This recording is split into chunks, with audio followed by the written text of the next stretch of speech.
We get to do this thing that we wake up every day and we know that we're doing something positive, beneficial for the community. And, if you have friends that have jobs, working for the street department or something, they're often like, what am I doing? Mm-hmm. And that feeling of like, why am I, what am I doing with my life? I have never felt that. It's just not entered my mind. I've learned so many skills and how to deal with people and how to grow and run a business and be part of a community. We need these small businesses because they're the soul of the community, I think. I've come to really appreciate that. People look at small business owners as wow, you're some kind of doing something you have this really important role. And I used to think why? We're just I'm just running around trying to survive and I have no idea what I'm doing half the time. And it's what's the next thing? But yes, it is the soul of your community, and that's because that's where people work and that's where they make connections. And farming is fundamental to your community. Let's not ever, we should never accept that it's it's something that happens somewhere else and we can truck it in. I just don't think that's right. So hey everyone, today we have a really cool guest, a really special guest, Rob Rock from Pitchfork Farm in Vermont. And so happy to have you here, man. Thanks, JM. Nice to see you, man. Yeah, it's cool. And, I was just saying to you, you're one of the few farmer guys that I know that has been around for, as long, perhaps even more than I have, and that's still involved. And what was your first year? What was your... We started La Grelinette in 2004. And, prior to that, we had 2 years of kind of woofing and experience. But I would say 2004 was my first full season. Year. Yeah, and then 2003 I was woofing California and Oregon. So nice. Yeah, we're right there in the same. Yeah, that's crazy. Yeah, to think about. But I remember meeting you. We had it was a farm hack event at the Intervale in Burlington, and this was when Severin, do you remember from the Greenhorns? She was just so good at getting everybody organized. And that was when we were discovering each other, there's other people doing this? Exactly. It was sort of a surprise. Pre-internet. Yes. What years? Yeah. That was probably 2008, right. 2009, 10 perhaps. I'm not sure. So yeah, we weren't on Instagram yet, kind of bouncing off each other. It was still what do you mean there's, in Quebec, there's a small organic farm? I had no idea. Yeah, you're bringing me back. For us, Chris, to take the van and to drive an hour to go to Intervale in Burlington, and just to go to Burlington, Vermont was oh my God, this is so happening. This was so eye-opening. And I remember that farm hack. I don't know where it was, but it was more in the north side. Yeah, we were in the community barn, maybe something. Yeah, and then I was just meeting all these growers that were kind of from a different tribe. Yeah. And it was epic. Before you could witness everyone else's tribe and have the illusion that you're all together, via social media. You actually were going somewhere that you didn't know. Yeah, you had to tour around. And I think that at that time, too, we were going to conferences. That was another big thing to find other people. No fun. Holy, so great. Yeah, that was the golden age. I loved conferences, just listening to people give talks and workshops, connecting, having beers together, and just kind of learning that we're all doing the same thing. Do you feel like it's some of that energy is faded out, or is it sort of just less? Because there comes a point too where you're you sit through the workshops and you're I've kind of heard some of the techniques a few times. Yeah, so it gets harder to. Well, I think today, Rob, if we're not giving the workshop, then we're there for the party. Gotcha. Right, because we've we know our craft a lot, and but I really enjoy. I still go, obviously, because of all the work that's surrounding the farm. But I enjoy partying. I enjoy getting together. I really enjoy it still. Yeah, great. So I don't go as much for the learning pieces so much, although sometimes I listen to interesting stuff. But definitely hanging out, I still like it. Yeah, I've caught you there a couple of times, I feel like. That's been great, yeah. Is the social not one of the most important parts of farming? Yes, yeah. I mean, that's... when I became a farmer, the first thing that really attracted me in was just the community village kind of lifestyle that existed on my farm, at least, and it was just blown away by that level of connection to others, and I didn't experience that before. Yeah, there's definitely something that brings us together, and you know, everyone feels that we're kind of a part of something. Yeah. And then there's colorful people. You know, farmers in many ways are very interesting, colorful. Like I was in North Carolina, and we went to was it? Yeah, I think it was Asheville. Is it Asheville in North Carolina? That sounds right. sounds That's right. a cool little spot. And yeah, this is like the craft beer city of the U.S. Yeah. And we went to like bar hopping in a few places, and I was with 4 or 5 farmers, and everyone was so fade in their style.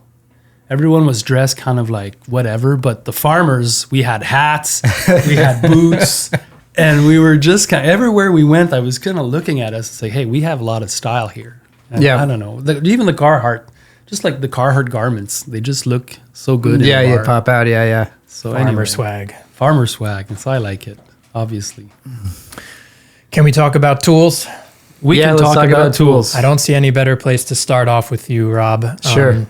Looking at your kind of presence online, what is there, I get this idea of like a mad scientist in terms of inventor of tools and thinker about tools. So I think that's really Yeah, it's been a big. That's really marked my career. I'd say is sort of like I'm a grower. I'm out in the field farming, dealing with clients, chefs, everything, employees. The whole thing is happening. The full Yeah. impact of it. But there's this thing that farmers do, for better or worse, where you sort of say, well, I could maybe build that, or if you see something and you want to like make a modification or like have this idea, like I'm going to weld up a little toolbar, and sort of see if I can get something that works better for my system. And back when we were kids, it's way less true today, but you couldn't find a lot of tools for our scale of farming. That's true. And so the idea to invent things was strong. And I think like, we'd see something that they would have in Europe. Oh, like in Europe, they have all this great stuff and we just don't have it in the US. Because all the farming in the US is like, it's gone, Super size. industrial. Yeah, of course.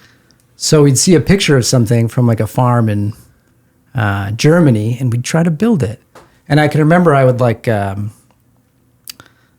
on I would like 3D print like a finger weeder mold and like cast it in urethane until like, because you couldn't buy a finger weeder in the US.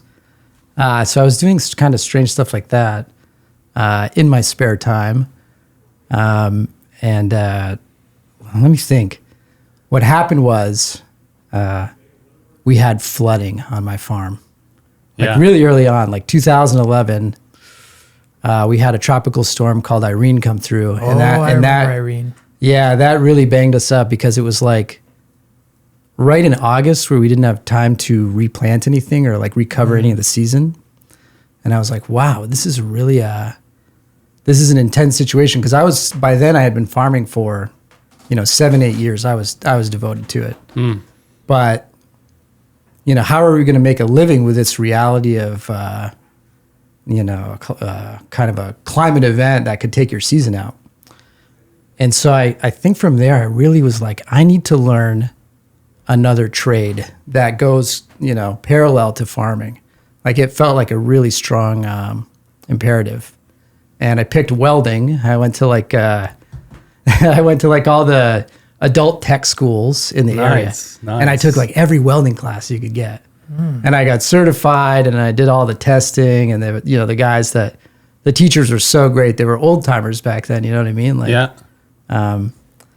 And so from there I was like, wow, this is a great skill that I can like do in the winter when the farm was off season. And so I started working for artists, like sculptors. I built industrial cranes one winter. That was a really heavy duty industrial job. But I got really good at that trade and I continued to, invent tools and it just kept escalating. I just kind of kept at it and I still do it to this day. I'm still kind of all winter, like thinking about things, designing projects, and experimenting. Did welding become like a passion?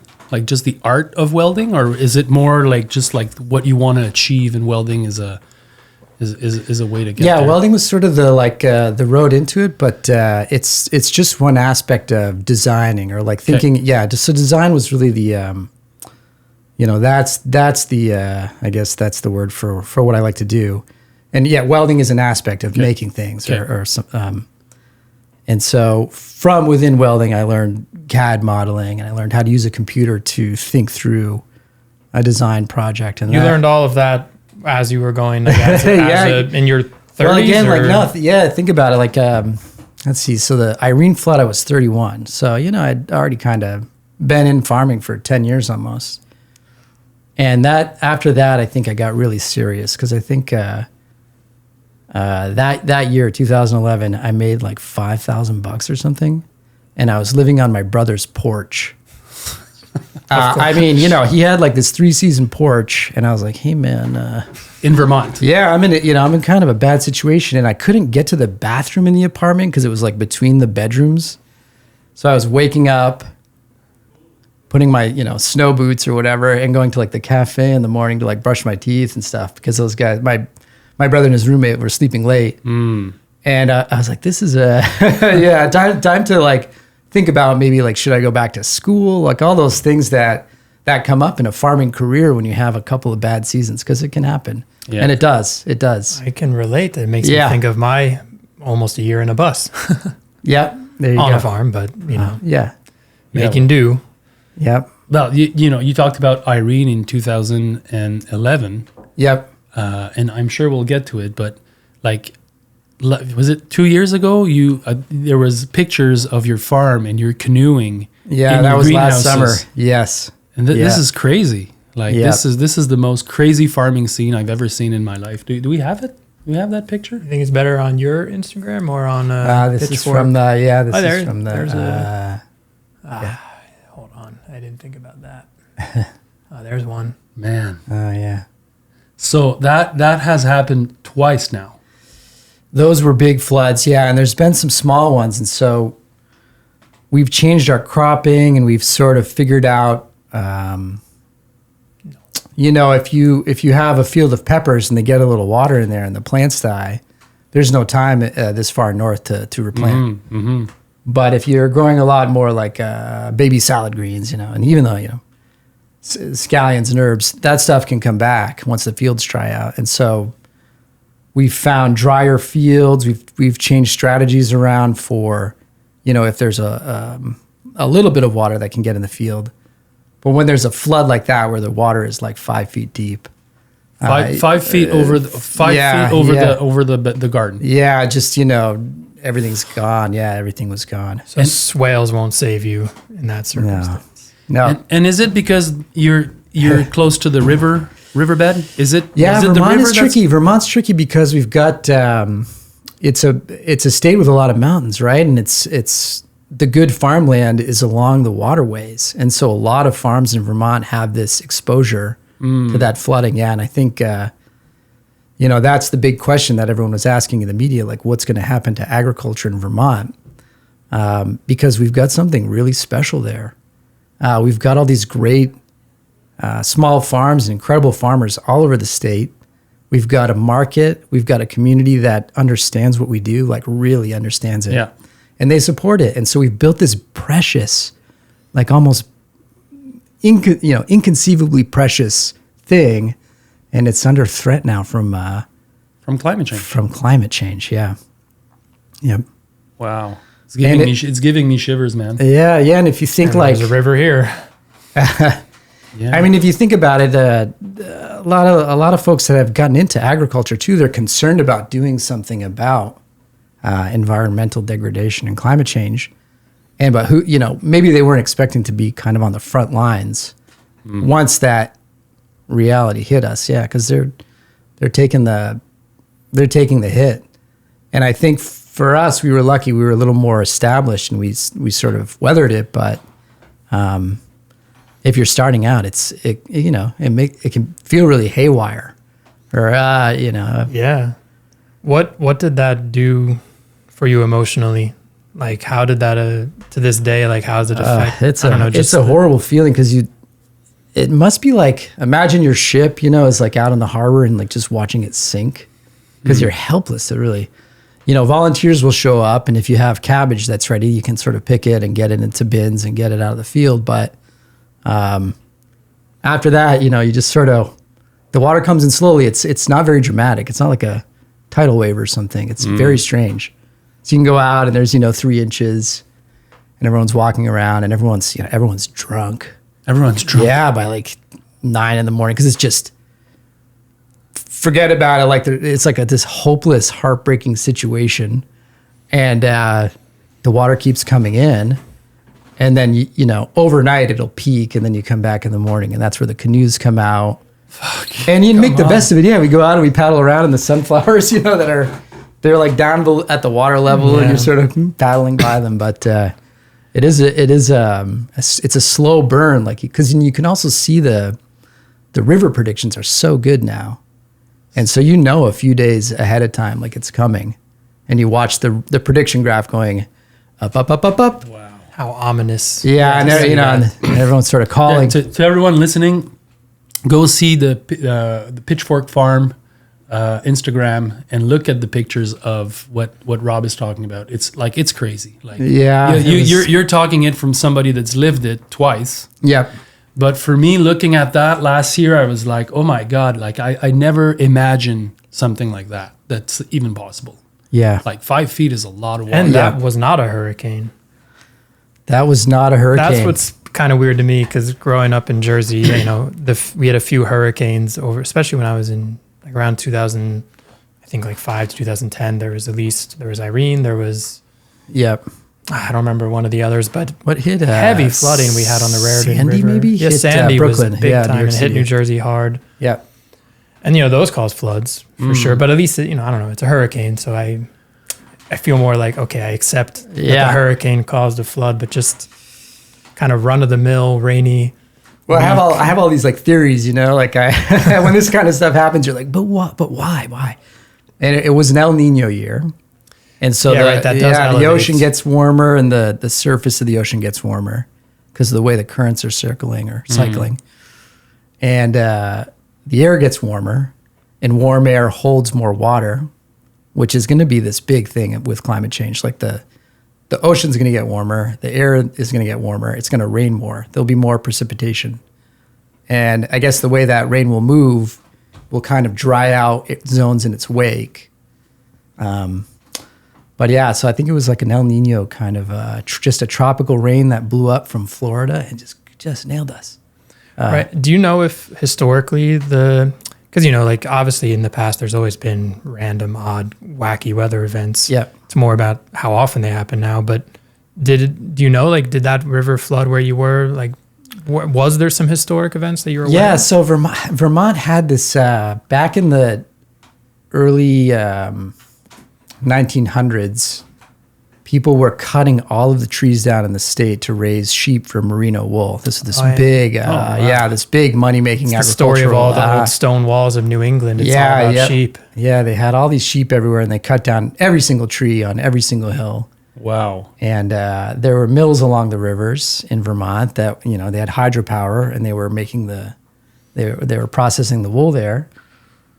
And what a tree does, a big tree filled with leaves, when it rains, it's holding water, like little drops of water on every single leaf. And the roots and everything around it slows that water down from pouring into the river. And so back in like 1920, there was a really, really big flood. And it's because they had cut down every tree along the Winooski Waterway. But we're doing that again. Everyone's just developing everything, cutting every tree down. Yeah, now it's housing that's kind of creating the problem now. Parking lots, roofs that are impermeable surfaces, and it just pours the water into the river.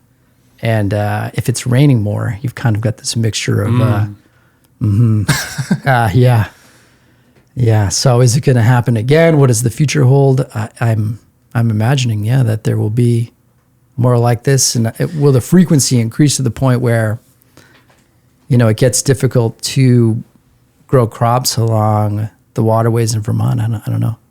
Well, it seems to me that it's more risk. Yes. It's like you can do it 5 times out of 10 times out of 10, perfect, but you never know when you're going to have an off year or an event.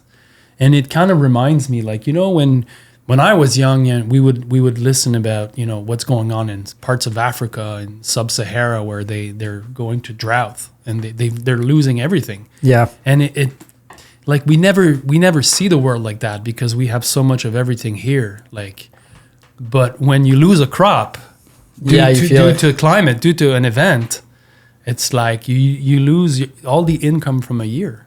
Yeah. It's really. Yep. Yeah, and I mean, I don't want to diminish what anyone's experienced. Like, obviously, like I think about Bangladesh is someplace I think about because the ocean, as it rises, it's going to come into it's a very coastal country, and the salt water will come into their cropland. And once it starts to get salty, they won't be able to produce there. And that's a country where you still have 50% of the people are in agriculture. Mm-hmm. And for various political reasons, they're not going to be able to move their population around to bordering countries. And so it's going to be bad. It'll be such a disaster. But we in the U.S., we can, you can go get, if you have a flood, you can go put on a clean shirt and go get a job in town, I guess. Yeah. But it, not to diminish it, but we aren't in the same, like, do or die. Yeah. But in a way it's like, yes, because we need to have people farming. If it just gets to be. And I was going to add that it's a weird contradiction. In some ways, our modern system is like very resilient, sort of, because like we can persist. But it's globalized. All of our lifestyles tend to, like, here we are sitting in this room with all this equipment. Like, we're pretty lucky. Yet at the same time, it's also so fragile to certain things, particularly like I don't know. It's like simultaneously both of those things because we're just picking. But I think more than anything, we're choosing now at the expense of later. I want to hear you on something, Rob, because you just it really touched me when you said, in Vermont we have something that's very special. We have people that are conscious about local food and the whole local economy. And as a young guy, when my wife and we would go there, that would inspire us because we're like, wow, the mindset here is really where it should be. We'd come back here and we'd try to recreate that. But you just mentioned, we need small farms. Yeah. And obviously I've been advocating this quite strongly for many years, but why do you say that? Why do you come up to that conclusion yourself? That's such a great question. And maybe it's easier for me to answer because I'm in it and I've experienced like what a great lifestyle it is. From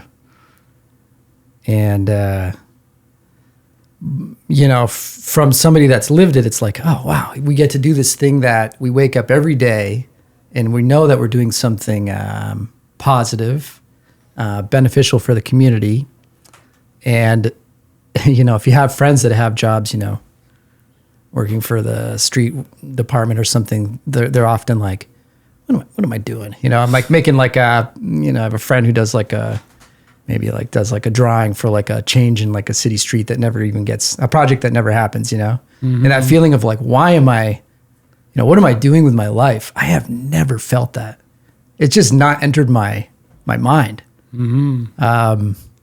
So yeah, being in it, it's like, oh, it's good. It's positive. It's, I've learned so many skills and how to deal with people and how to like grow and run a business and be part of a community. But, from the outside, we need these small businesses because they're the soul of the community, I think. Like I've come to like really appreciate that.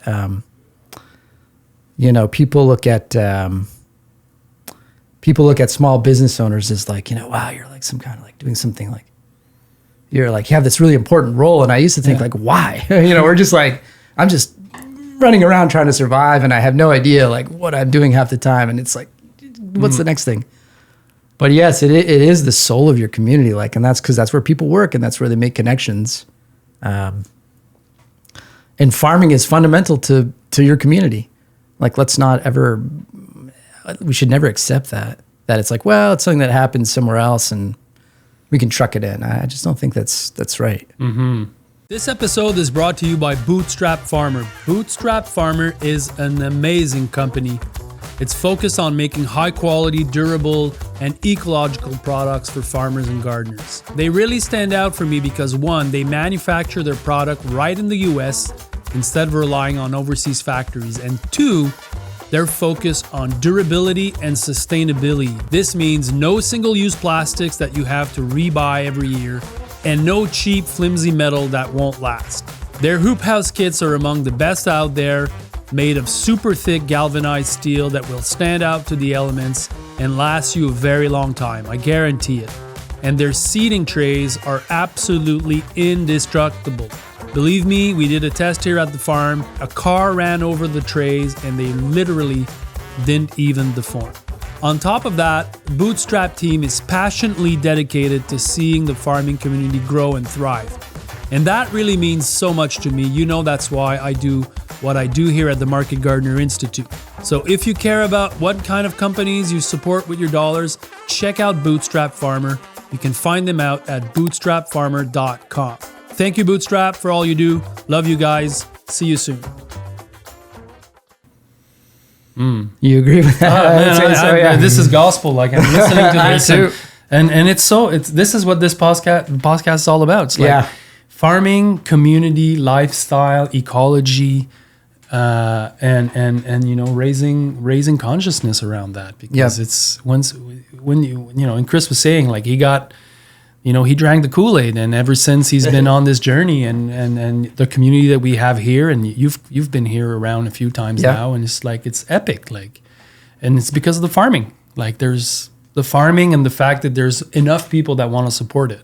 Yeah, both of them together, you know. Yeah, and you started off talking about how you've never felt like your job was pointless, and that made me think of a few different things all at the same time. Like, one, I recently became aware of a book called Bullshit Jobs, which I never heard of. Read that, yeah. Yeah, then he has kind of this theory of how so many jobs are just basically pointless. We've just invented the need for it. And so all these people really don't feel any sense of meaningfulness in their life. And that, when you pair that with the fact that a lot of intellectuals right now are saying we're in kind of like a meaning crisis in our current culture, and a lot of that's exacerbated by social media, and we were talking about this before the podcast, and I've always felt like connection to nature, ecology, community is always wrapped in that as a feeling that, like, what is the difference between one's love for farming and just one's love for, I don't know, playing soccer?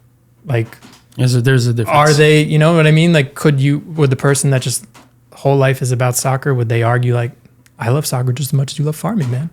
And I've grappled with that before, actually, because I'm like, is it separate?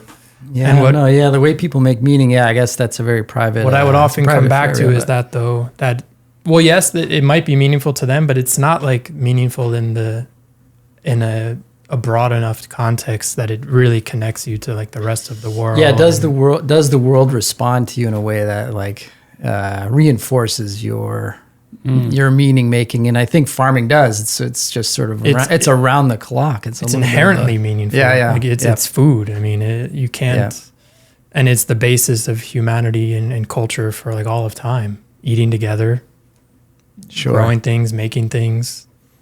I don't know if it really gets any more elemental. Yeah, like I remember, like I was in my kind of surfing years, wannabe surfer. Yeah. You would hear a lot of people say, yeah, surfing is my lifestyle. And I was like, at one point I was like, you know what? Like, there's more to life than surfing. Surfing is great. Yeah. But, having purpose and building something, it's for me as more depth. And, I don't know if surfing would be all that I do in a day. I think at one point it'd be like pointless. Yeah. And I think there's other occupations that we think about like that. But, the fact that we're building something, the fact that we're also creating, because we're planting and we're nurturing, harvesting, selling directly, I think that's a big part of it. Yep. Yeah, we're creating so many things more than just the plants. That kind of what makes me want to just talk about Pitchfork, the farm, and Sure. if I don't mean we'll circle back to anything everything's in everything. everything circles, yeah.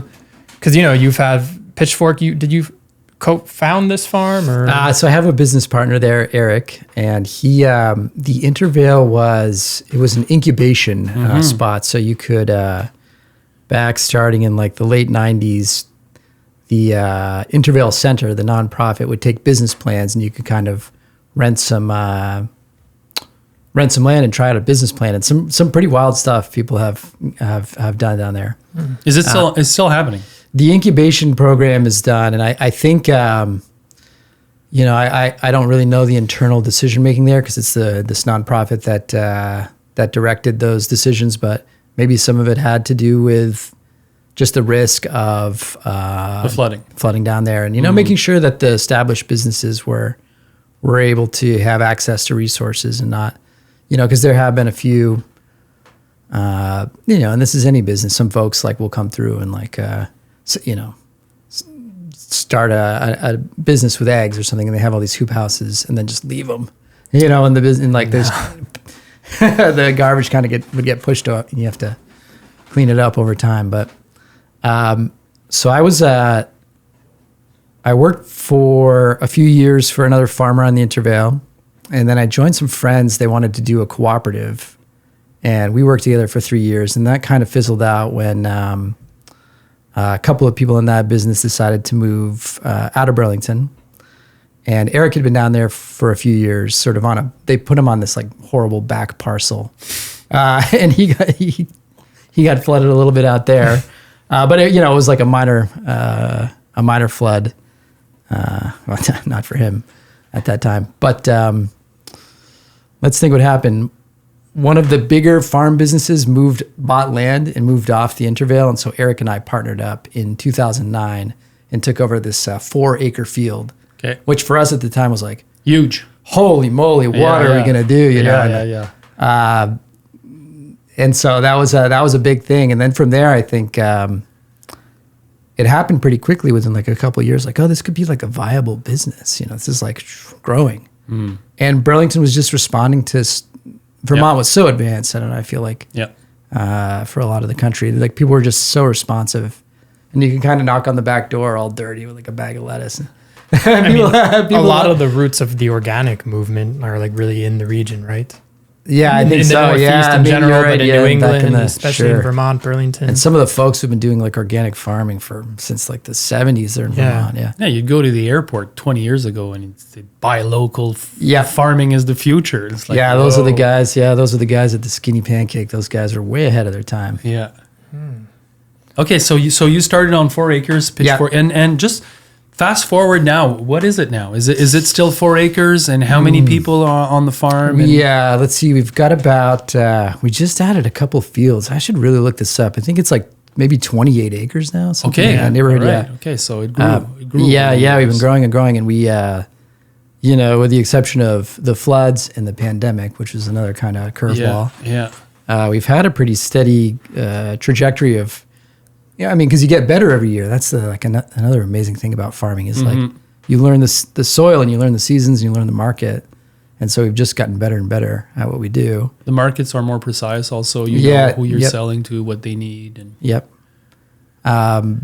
let's see, employee-wise, there's sometimes there's 12, 15 people, depending if we can get the part-time. In the past few years, we've been trying to go more to full-time committed crew because the part-time thing during the pandemic went, when you have 18 people, 20 people. And kindergarten. You don't know who's coming in today. You'd start the morning meeting all right, does anyone know if Kevin is here this week? And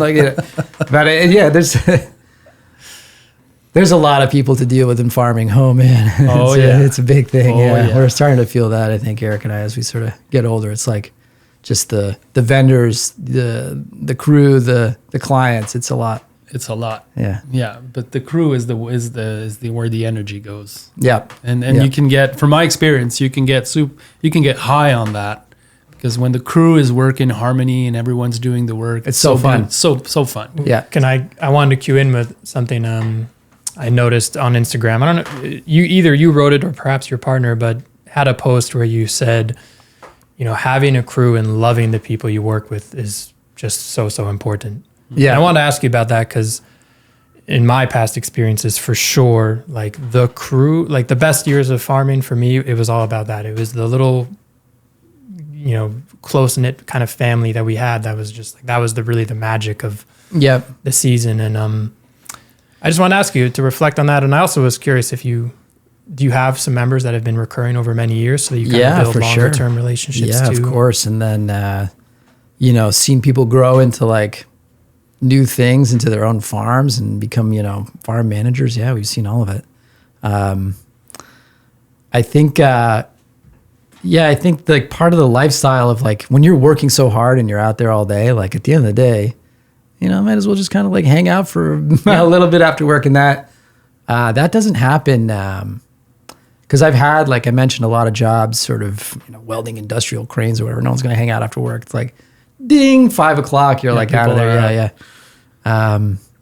But yeah, we hang out after work and that's just where it kind of starts. I mean, the crew, like people make such close connections with each other and it kind of like goes for years because you work, getting that opportunity to work so closely with someone on something meaningful is a big deal in this modern world. I think, you know, like in seeing your results and knowing what it is, I think people really bond in that environment. And so, and the challenge of it, the overcoming of the challenge. Yeah. And it's like, we're all out there with mosquitoes on our face together and sort of, and some things are a grind, you know, picking string beans, like, yeah. Keep going. Yeah, you know, and we make an effort to really be, you know, Eric and I, just to be with everybody and be with the crew as much as we can. And we do kind of goofy stuff. We make lunch every day, and it's always the same exact thing, which is mind-boggling. Is it beans and rice? It's beans and tortillas and like that. I knew it. It's but like it just works. I'm in year like 12 of that maybe, and I still like will stop by and like eat the and it's gotten more sophisticated. Let's see. We've got like a crock pot and we make like fresh beans, which is it's the best. Really nice. Yeah. It's a good way. Put an egg and some cheese to spice it up. Yeah. This is like really wild. When we had a piece of cheese with the beans, it's like, oh my God, today we have cheese. Yeah. We have to make sure there's cheese. I think there's a few basic things that sort of what else will I say? I don't know. It is important to have. Man, it's funny, feeling. Man. You're describing my dream job. Like, it's true. Like my years running FQT Farm with the crew was the best years of my life. Yeah, like, just like so deep into it and so dedicated to. And what's great about farming is like production is driving what's going on. Yeah, like we can't just stall. The work needs work. So we're all committed to the process. We're all in it. And when you have someone like you, I'm sure, that's kind of fully into it, people are just kind of like tagging along. It's like, okay, we're following Rob. We're doing this. We're planting this. We're doing that. And then at the end of the day, when you crack open that beer, like, right? Oh yeah, feels good. It feels good. Yeah. We keep kegs in the walk-in cooler now. That's been a big evolution for us. The fresh beans in the kegs, I'm always trying to like reduce the amount of weight, because you open the dumpster, it's like, man, it's filled with beer cans. Yeah, we gotta fix this. Just like because it's just more. Yeah, more. Yeah, like we all have cups and jugs, so let's fill good. It. Yeah, I love it. Yeah, we had a keg of cider more than once in our walk-in because we had a connection with a cider farm, and those were good days at lunch. Just. Ooh, lunch. You're really hot. That's where you gotta watch out, yeah. Just a quick single little drink. Slippery slope. Yeah. No one was letting loose yet. One other thing that started in the pandemic. The pandemic really changed, I think, the vibe too, because we were in like a bubble, no one could go do anything after. And that I feel like changed the culture a little. Like people really started hanging out like at the farm and like making other things happen at the farm. Okay. And so like we have like gardens now that nothing's, it's for part of production. It's just for fun. And it's gotten so nice since the pandemic because people, they get really I don't know. So people drive to the farm, like the crew and their friends will come and like everyone's like planting flowers and things like that. And then that's gotten so sophisticated since the pandemic because Wow. it turned into like a thing that people did in their own free time. Crew garden. Okay, yeah, the pleasure garden. And then Yeah, I get it. It's like, we on Wednesday nights, my dad comes to volunteer on the farm on Friday mornings. Nice. He's let's think Nice. he's 72. Yeah. And God, is he 73? He's 73. And he plays the saxophone. Nice. And we on Wednesdays during the pandemic, we like got an old barn drum kit and we like set it up in our wash pack house and just started playing. And it turned into this like huge thing, and it's still going. Like I have to host this on Wednesday nights, so I'm a little bit like I'm kind of getting done with it. But sometimes there'll be like 18 people, and it's just it's a jam. yeah, people just jam session. trading instruments around and sort of you can feel that this like energy and like community comes out of the farm. It's sort of part of the. do you have community events, like official ones? Yeah. Well, we're a little bit limited in Vermont because of how you can use your agricultural land, and I think Vermont doesn't want farms to just turn into like wedding venues. Yeah, all to be agritourism. Yeah. So we have a couple of like coins we can spend per year on events, and Really? or whatever however you want to call it. And That's so interesting. we'll have the Pitchfork Music Fest. Nice. Yeah. When yeah. is that? I want to go. We should reserve. It come through. It happened last year in I want to say maybe September, but Good timing. I'm trying to get a friend of mine to organize it, so I don't have to know anything about it at all. Yeah. It just happens. Yeah, that's Very nice, yeah. that's more fun if you It's go. way more fun, yeah. to enjoy it than to organize Yeah. it. Yeah. Great. So all these years creating that farm, creating the community, and what's the relationship with the chefs and the restaurant owners that you've been working with? I know that it's a big part of your business. Yeah. I mean, it's everything. It's everything we do, really. We sort of we've got a couple of. There's the co-op in Burlington, which is big, and Healthy Living, a couple grocery stores, but we're mainly working with restaurants, and we're in there like, they tell us what's going on. We look at the menus. They sort of know what we do by now, and they can plan around it a little bit. But yeah, it's we have maybe 50 or 60 accounts, I'd say. Oh shit, that's a lot. Yeah. Wow. Oh shit, it gets crazy. Wow. Wow, and- that's a lot. And I think it happened because of there was a period where we had this idea of like anyone on the crew that the only way we make any money on the farm is if the vegetables come out of the field and go to a client. And so we told anyone on the crew if they can find a new client, they can take a sales commission. Boom, Nice. 10%. Nice. And so some people went like, really? And just went and like knocked on every door. And so that was a kind of interesting, that I think expanded our client list a little bit, but interesting. That Yeah. says a lot. That so often, like all it really takes is just go Yeah. find the person, ask them, Yeah. just do it. Not being like, oh, change your clothes first, like wear something clean before you go. That's one tip I have. Yeah. But Bring the salad mix and then boom. but it's there, done. there's only one human being can only really talk Yeah. to so many, especially if there's little questions or like, what time are you guys going to be delivering? And if you're getting those like those little communications all day, you can you have a limit and you start to miss or make mistakes because it's a lot of organization. Did the growing of the accounts co-evolve with the kind of growing of the farm in terms of just size, number of beds, all that? Yeah, if we see like, I think like the natural feeling has always been like there's like a little more we could be doing. Yeah, and it kind of went hand in hand. Yep. And I imagine you probably expanded to like, big patch of watermelons, big patch of squash, big like that kind of. Yeah, what's gotten big for us is cabbage. My God, we grow so much cabbage. Really? To Yeah, big patch. Okay, interesting. We that For kimchi or? yeah, that's related. We have like let me think how this happened. The whole evolution of this. We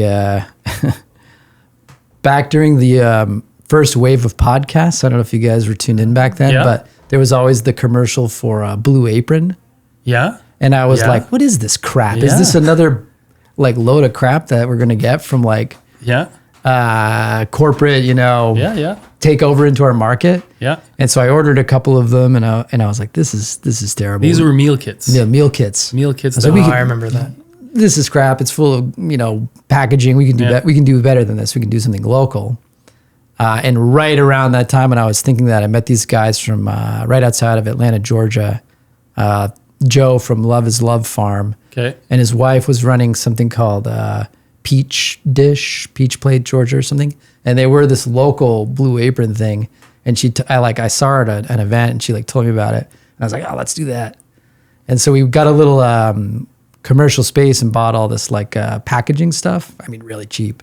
And got a friend who was a chef and a photographer. And we started trying to make like this meal kit idea. And then and it never launched. It was like the reality of like what it would have taken. Oh, and the no, logistics. no. I saw a Blue Apron. I went there and visited there. You did? Yeah. It's like, it's a lot of work. Have you ever met a farmer that like sold directly to them? And They tried. They were, it's funny because they tried. They were so big. They were shipping all across the U.S. these meals. And they were in downtown New York City, and they were fully organized. that was their warehouse in New York that City. was their office. Ah, okay. Their office like had 250 people working in an office. Like I was really impressed because I had never seen an office space like that. Yeah. And we went into the warehouse. I remember with Modelaine, and she was like, "Oh my God, it's like, what is this?" But they were trying to source from small farms, but they couldn't because they had so much volume. Yeah. And they had people working full time trying to figure this out. Never happened. Yeah. Just It's nice to know they were trying. Yeah, they were trying, but it's like when you're trying to fit a square into a hole. Yeah, of it's course. like it won't happen. Like if you're trying to sell nationally, like working with small farms it's not where it's at. Are they? Is that? I think they're out of business. Yeah. But now there's other things of similar nature, like home delivery of groceries. Obviously, is big. Yeah, that's taken off too. Do you sell direct to customers, like via an online method? We've tried doing that a little bit, but it just hasn't been the same. We haven't had the same level of interest as just dealing with restaurants. So much easier, yeah. So after this local meal kit idea, we had all this we had the stainless 3-bay sink and a little walk-in cooler, and we had some commercial kitchen stuff. And an opportunity came up to be part of like a new business incubator space in the south end of Burlington. And we brainstormed and came up with the idea of having like a pickle shop, like a fermentation spot. And so that has spun off into its own business by now. Okay. And it's doing its own thing and has this whole huge What's it called? Pitchfork pickle. Nice. There you go. Yeah. I love it already. But we grow all the cabbage, and it's been Great. When we go to Burlington, where can we find it? it's at the soda plant on Pine Street. Yep. Oh yeah, I know where that is. Yeah. I've seen that. Isn't that near Citizen Cider? Am I right? Yeah. Yep. The co-op, the grocery co-op, what's it called again? City Market. City Market has been there for a long time. Yep. It was the first time that I would go, and that was like 25 years ago, and I would see pictures of growers. Yeah. Where the produce were. They've been really big on that early on. Are they? What's the politics there? Because not Whole Foods is around. I know we just don't have Whole Foods around. They're not around. They're not around. Not in Vermont. They were threatening to come in. They were making inroads, and I think they had cited out a place, and that would have changed a lot of stuff for everybody. I'm sure. But really, so there was a produce buyer, Mary. She passed away a couple years ago. Man, she was so great. She took all of us, like really these kids who knew nothing about running a business and, so patient and just kept, ordering and like, you guys will get it, get me this product. And she really I think had a lot to do with growing Burlington's sort of local food scene and really supported farmers. She was incredible. Since when was she doing it? I wish I knew the answer to that. Maybe in the 90s or 80s? 80s? Yeah, that might be. Yeah, so she probably saw waves of new growers and then helping them also figure out how to, this is what I need. This is how I need it. I think too, she really established this idea that we're going to take, there's all these different crops you can grow and we're going to spread them around to different vendors and make sure people have, a shot at something they want. And the meetings were all very serious in that way in the winter. Like, this crop belongs to the Diggers Mirth Farm, and they're doing that from June to September. But if you want to try to come in a little early, as long as the diggers don't, they're the primary. And I think that kind of vibe from, whether she established that or not, I believe she probably did. That kind of spread out to like other, just the way we thought about doing things. I think she was working for City Market? Yep. Wow. It goes to say, like, these folks, like, they have such an important role to play in what we're all thriving for. Yeah. Yep. Wow. Yeah, she had a big impact on a lot of people that I can think of. Yeah. Do you think that Whole Food didn't make it because there wouldn't have been like an uprest, or like? I just don't know that we needed it. I mean, they were looking at coming in was by a store called Healthy Living, which has also done a lot to really support local ag. And I don't know how they were. Who knows what their methods are to research a market, but I don't know what they were thinking. And this was just for a year, so we heard news, but I'm glad it didn't happen. Yeah. I'm glad for you. That is a company owned by Amazon. Yeah. It's not what we needed. Yeah, and it makes saying how important this woman was. It reminds me of something Dave Chapman said to us, which was he was reflecting on how much things have changed in just his lifetime, how absolutely drastically so many things have changed, and to think that in one more lifetime, how much more can change, and could it be better? And it just could we have that role that lady had? And I don't know, it makes you really think about doing some good that extends into the future that's far beyond just right now too.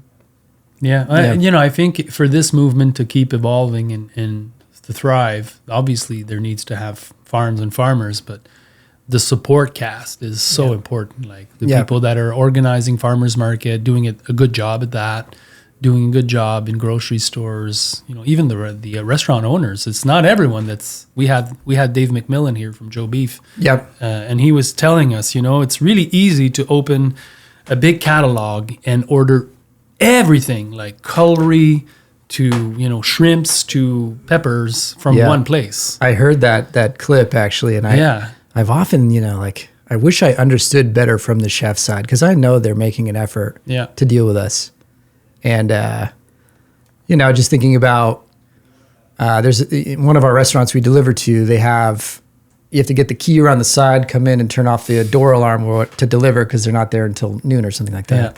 And it was tricky to get the deliveries coordinated and get all the steps figured out. Yeah.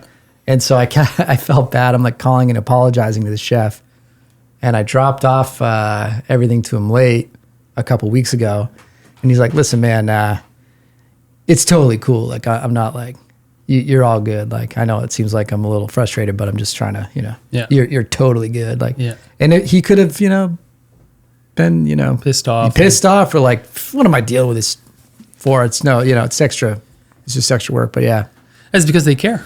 Yep. They care. Yep. They care about the product. They care about the mission, and they probably care about you and what you do. And it's about caring. And it's the same here at the old mill. Like, Eric deals with all these people, and it's for him, like, that's not even a question mark. Like, he does what he does because he cares about this. Yeah.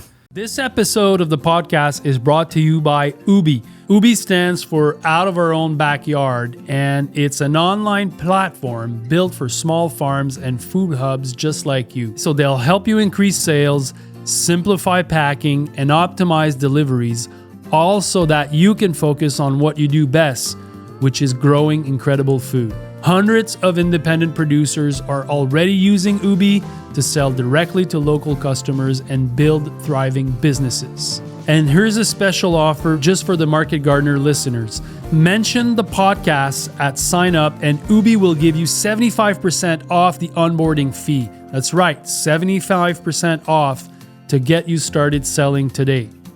Ubi, 4osby.com, putting small scale back at the heart of the food system. So for him, it's just so natural. And we as farmers care about, we go to these restaurants too, and we're there like, it's all part of the it's really great to do. Yeah. Yeah, and farming's the same way. We do a lot of things that aren't necessarily the easiest possible way we could do it. We strive for efficiency, but we have limits to what is going to be acceptable. Yeah. You know, just I want to run for another coffee. Yeah, and then I want to talk more about tools. Oh yeah. Okay. Yeah, right. I noticed in my notes, like, wait a second, we didn't actually really get too into it. So shall we get back to tools? Let's talk about tools again. Because Chris early on reminded me of this, and I forgot about it. We met also at the Slow Tool Summits, Yeah.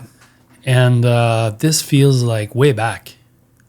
Wow. Although Yeah. it hasn't been- 2009, 10. Maybe? Yeah, plus it Yeah. was then 12, 13, 14. I think it stopped in 2018 or something like that, just before the pandemic. Yeah. And you would come up with these tools. You would come and show off what you've built. and Yeah. what you've Yeah. designed God, I in remember these that years. stuff. Yeah. What's your memory of that? I don't remember how I even got involved, to be honest. I think I knew Adam Lemieux from Yeah. Johnny's Yeah. maybe a little bit. What is slow tools, by the way, so the listener understands if they haven't heard? I mean, this is from ancient memory at this point, but I feel like the slow food movement was this idea that, we were like going to address our food systems in a way that was like humane and like small scale and thoughtfully paced, and maybe the tool design could be something similar to that. And I think I got that right away. I got the concept. I was like, yeah, it's sort of a, we're not looking for like mass produced tools on the farm. We need stuff that's like really thoughtful, kind of evolves. Yeah, And everyone's got their designed for us. But I think I got involved with Farm Hack too. I think that was another. Those Hack. things were related in my mind a little bit. Yeah. But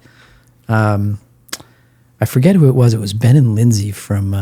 Yes. Yeah. They did the first event at MIT. Yes. And I think I saw like a thing on Facebook or something, and it was like, because by then I kind of had in isolation been, doing my thing. And I was like, oh, cool. This is like a community around this. And I went to that MIT event, and it kind of had that fun hackathon feel where everyone picked like a subject, and there was teams that got together and worked on trying to solve a problem. And I got really pumped about Farm Hack, but the idea was it would be open source, right? Yep.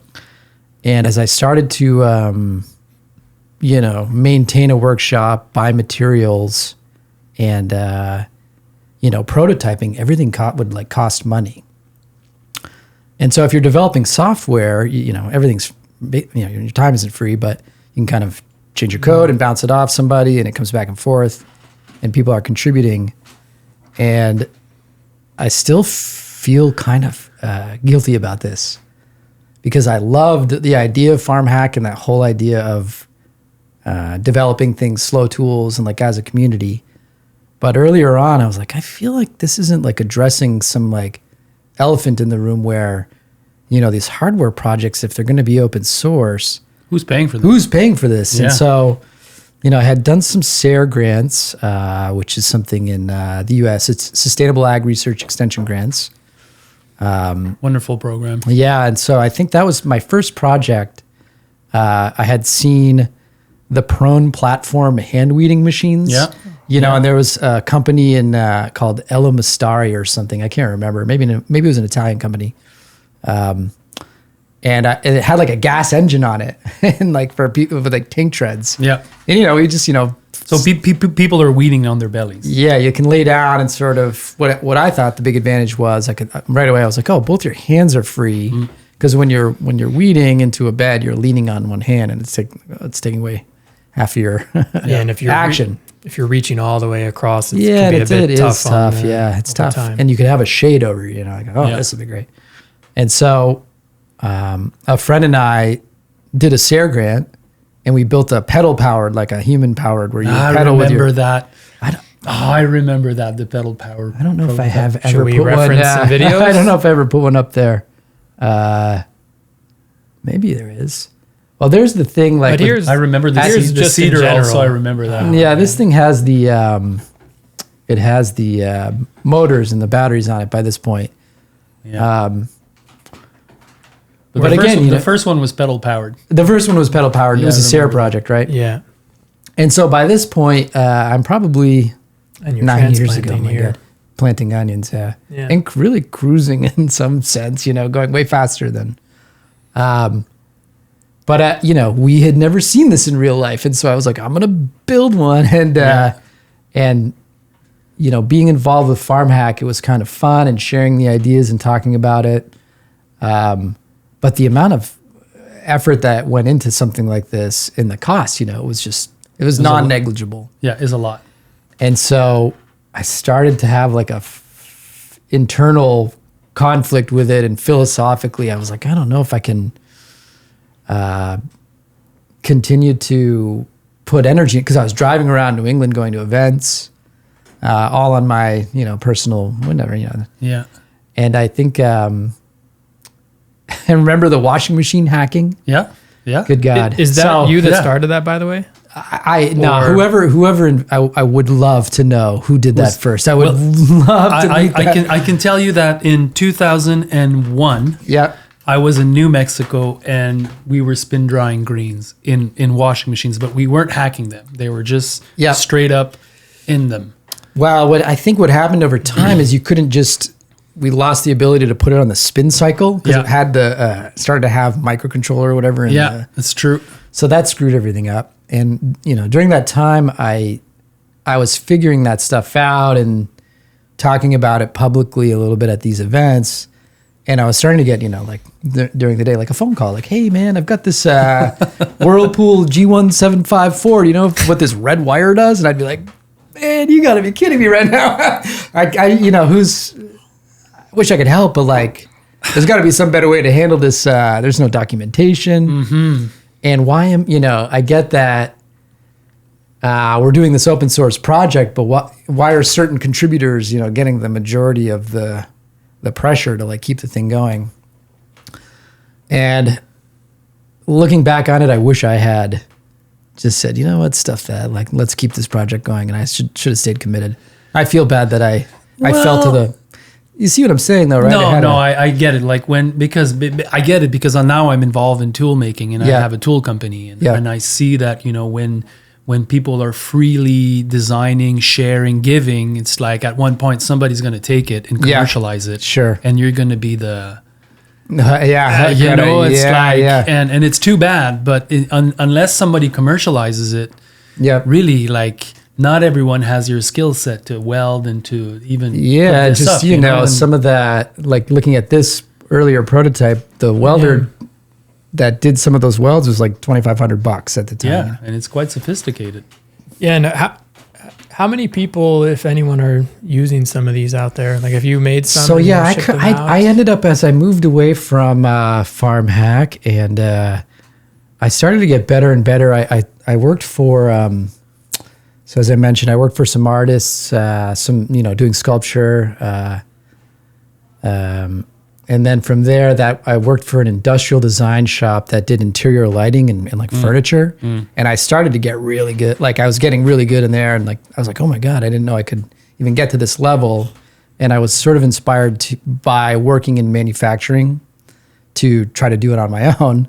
And so I did commercialize this stuff, and I built maybe like 7 or 8 of these things, and they got a lot more sophisticated than that. Yeah, for anyone listening, we're looking. I can see that the thumbnail. Pro Weeder. It's like second from the top. That's a little more close to what it ended up as. Because this one has shade and everything too. Yeah, and I think it has the dual benches, but for 2 people. Yep. And this became a company called Upstream Ag. Yeah, I've heard about that. Yeah, it started maybe 2000. I can't remember at this point. Maybe 2010. The efficiency of that. And I think it all is connected to this little bit of like idea in the back of my mind that like we could have a bad season, it could flood. I need to have something else going on. Yeah. And it's just put an extra like pressure on my farming career. Yeah. So I decided, okay, I'm going to do like this manufacturing startup in the winter away from the farm. Yeah. And so for maybe like, 5 years or something, I would go right from the farm season in November and boom, right into the shop and start taking like orders. And I built a lot of flame weeders. Yeah. Like I think Steve Tomlinson has one. Yeah. You want to show it? The flame Yeah, leaders there? he has, That was one of his the... was, one of these, or do you want to show one of the? Oh, You have tractor ones, that right? one was, this thing was more for fun. I think that was great. Because you're That- mostly doing tractor mounted ones, right? Yeah. Yes. Yeah. Man, that for me is I want to is rebuild this rock thing. in I think action. This is that great. Like this is so cool. For anyone listening, it's like a cart hovering over the beds that's bicycle like pedal powered, and it's flame weeding in front of it. What's the party they go to in the desert in the Burning Man. It's Burning like Man. Burning Man. This is Burning Man for me, like farming Burning Man stuff. Yeah. Have you been to Burning Man? Either you guys? No. No. Obviously, we're too busy. Yeah, it's a farm season. Yeah, but that's typical of what I remember of what the designs you were coming up with. And if you want to look any of these videos up, it's Rob Rock on YouTube. Yeah, If people want to see some of And these I have cool an tools. Instagram called Upstream. Yeah, I have it pulled up. Okay, yeah, that's got a better. So this is going to be more yeah, recent, there's obviously. there's a good Yeah, example. sorry, we're of it. showing old stuff. No, that thing. So I built maybe like Oh yeah, I'm not logged in. 'cause I bet I built like 75 of those things. Okay. and it's a heavy duty like What is it? it's a tractor mounted flame weeder. Okay, it's a flame weeder. We see it there. Yep, Okay. yep. There's that one there is on the Intervale that looks bigger with a big white. Yeah. Yeah, That was a really difficult project, and because I was just saying yes, someone would call me up and be like, "Hey, Steve Tomlinson, can you make it so I can turn off the burners and make them turn?" I remember his project was a little custom, and I was like, "Yeah, sure," and because that's how I thought you had to do it. And I was teaching people to weld, and Okay. I had this you whole were fully involved. Oh yeah, my God! And I had this full complicated like quality control program. well, these tools are. I mean, that's legit. Looking these And things. are you still doing this, or is this more now fading out? What's I don't. I'm at a little bit of a crossroads because I have continued to design stuff, and Yeah. I do it like almost like every day. I'm kind of thinking about something or trying something out. You can see that video with the pink sprocket. That's from like a couple weeks ago. I feel like. Is that for a cedar? Yeah. Well, what it is I figured out that you can get really inexpensive overstock food grade conveyor belts, but you can't get the sprockets. Okay. So I started to 3D print them with a food grade material. So I'm curious, like what can be possible in the pack house with, does everything need to be stainless steel? No, Yeah. there's other plastics and things that are food grade. And so, Okay, so that was 2 weeks ago. So you're still yeah, I'm still involved. kind of, thinking about stuff. And upstream though, it was a beast. Cause I was never going to stop farming. I think that was what I couldn't, Yeah. that's what I would have needed to do is Yeah. to like back away from the farm. And I just didn't have the feeling that I wanted to do that. I met with this, not a private equity group, but like an investment club, let's call them one time. And they wanted to invest some money in upstream. And the director of the fund, he said to me, "I don't believe that you're going to stop farming and let this business, take over your life for the next 5 years." Yeah. And he was right. And I being a little stubborn about it, I'm like, he doesn't know what he's talking about. I can do both things easily. But he was right. I wasn't going to ever back away from farming. And it got, it got to the point where I was just doing too much. Yeah. And I remember coming home one day from work. I was working there like 7 days a week sometimes. And I came home from work one day, and my roommate at the time was like sitting on the couch, and he we were really good friends. He cared about me, he's like, "Dude, you're coming home at like 9 o'clock. Did you even eat dinner?" And I was like, "Listen, dude, do not start right now, okay? Like, just don't start right now." And I walked up into my like little office I had, and I turned my computer on to I had to like write another email or something, and I fainted. Really? And smashed my face down on my keyboard. And like came to like, oh my God, what am I like? That was a little moment of reckoning. Like, what am I doing? I'm like, too much. Wow. I just have too much going on. And I think after that, I sort of should I back away a little bit? And then I'm sure I just kept going. But it was like that definitely like dropped a pin in the timeline where I was like, I don't know if I can handle this. When the pandemic hit, I still had orders, but like the workshop that I was working in was like a shared space, and we didn't know what was going to happen. I didn't know if the farm was going to just be, because all of our customers were restaurants. Yeah. So when the pandemic hit, I was like, well, I didn't know what situation we'd be in. And luckily at the time, Burlington has like those city, like a city bike or a Bixie bike. They had a thing like that. And the guy running that was like, can I use the space just to bring the bikes in and repair them? Because they're going to be, we just need space for the summer. We're going to expand it. And so I kind of let go of the shop for a little bit during that time. And it felt like a good time to step away from upstream, but it's still there. It's still kind of there. And I'm still, it's still a passion thing. And you can't really like tamp that out. Yeah. But I don't know which direction it should go in or. Interesting. Yeah. Like I really relate because, the farm is the heart, your heart probably, your heart's there and you want to do it. And it's hard to do the farming half time. Yeah. Like it's not the same. You can go in and kind of, crew boss around and do some management chores, but it's not the same thing as being in it. Yeah. And it's hard to do two ventures at once. Like I know because I'm doing that right now. And at one point you kind of need to choose which role you'll do. Yep. And it's hard to pull up a business like that and commercialize and become, what's the end game?